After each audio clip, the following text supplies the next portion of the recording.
Bonjour, je vais vous montrer aujourd'hui comment faire pour diminuer rapidement la taille d'une présentation PowerPoint que vous venez juste de terminer parce que vous avez passé beaucoup d'heures et que vous devez envoyer à votre boss, sauf qu'elle fait plusieurs dizaines de mégas, donc on ne peut pas l'envoyer par mail. Alors, on va aller chercher la présentation. Vous voyez, je vous en ai fait une qui fait 26 mégas, dans lequel il y a beaucoup de photos haute résolution. Donc 26 mégas, même si vous arrivez à l'envoyer par mail, c'est pas sûr que la personne au bout arrivera à la recevoir. Moi, je vous conseille de jamais envoyer de mail avec des pièces jointes au-delà de 5 à 10 mégas, ou alors il faut prévenir votre interlocuteur. On va la regarder juste quelques secondes pour voir ce qu'il y a dedans.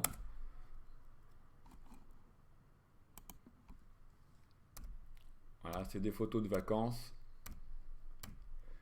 Rien de particulier.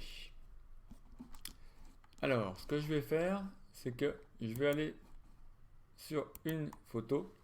Le problème, c'est que vous avez peut-être mis beaucoup de photos, dont certaines sont très lourdes, c'est-à-dire qu'elles font plusieurs mégaoctets, et puis d'autres sont beaucoup plus légères. Si il faut l'envoyer rapidement, vous pouvez a priori pas savoir quelle est la photo ou les photos qui sont les plus lourdes.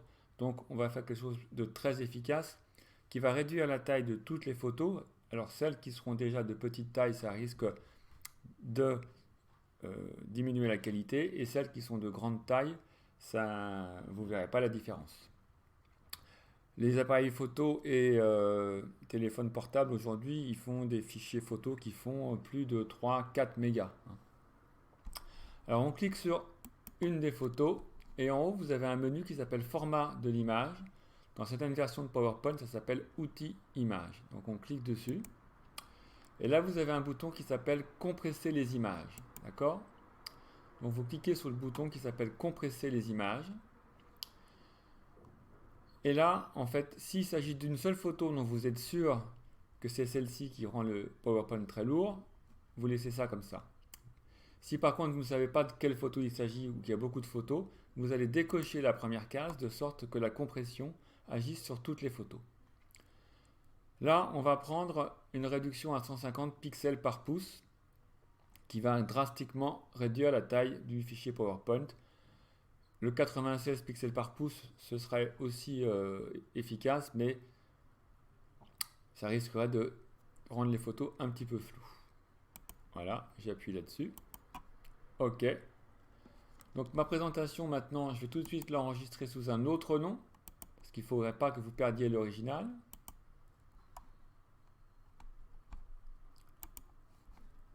Donc je vais l'appeler